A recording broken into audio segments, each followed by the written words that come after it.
Putin અને PM Modi તો ફટાફટ તેમની મિટિંગના સ્થળે પહોંચી ગયા. એ જગ્યાએ પહોંચ્યા બાદ પણ તેઓ બંને કારમાં લગભગ 45 મિનિટ સુધી વાત કરતા રહ્યા. આવી સમિટમાં સંયુક્ત નિવેદનની સાથે તમે કોની સાથે હાથ મિલાવો છો, કોની સાથે કેટલી વાતચીત કરો છો, કોને ભેટો છો, કોને સાવ ઇગ્નોર કરો છો, એ બધી જ વાતની નોંધ લેવામાં આવે. એટલે જ પુતિન અને પીએમ મોદી એક જ કારમાં સાથે ગયા, એની પણ ખૂબ જ ચર્ચાઓ થઈ રહી છે. સ્વાભાવિક છે કે તેઓ બંને દ્વિપક્ષીય મિટિંગમાં પણ વાતચીત કરી શક્યા હોત, પરંતુ તેમણે કારમાં બેસીને ચર્ચા કરવાનું પસંદ કર્યું. એ સ્વાભાવિક પણ છે, કેમ કે મિટિંગના સ્થળે અધિકારીઓ સહિત ઘણા બધા હોય છે. શક્ય છે કે એ સ્થળે ચીનની જાસૂસી એજન્સીએ પુતિન અને પીએમ મોદી વચ્ચેની વાતચીત સાંભળવા માટે અનેક જગ્યાએ કેમેરા મૂક્યા હોય. એટલે જ ખાનગી વાત કરવા માટે પુતિનની કાર જ સુરક્ષિત ગણાય, કેમ કે રશિયન જાસૂસી એજન્સી એને સારી રીતે ચેક કરે.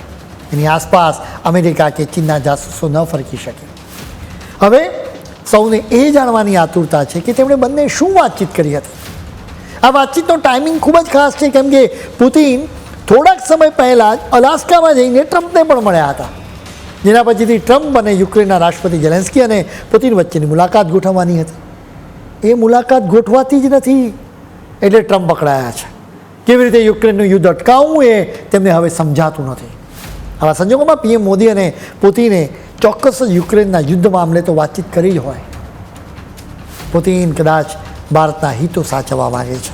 આ બંને નેતાઓ એવા કોઈ ઉપાય વિશે ચર્ચા કરી હશે કે ભારત અને રશિયાના હિતો સચવાય, એ રીતે જ યુક્રેનનું યુદ્ધ પણ સમાપ્ત થાય. બંને જાણે છે કે ટ્રમ્પ કોઈપણ સંજોગોમાં યુદ્ધ અટકાવવા માંગે છે. હવે તેમને કેવી રીતે ભીંસમાં લેવાય એના ઉપાયો વિશે તેમણે ચર્ચા કરી હશે. ભારતનું હિત એ છે કે આકરા ટેરિફ હટી જાય.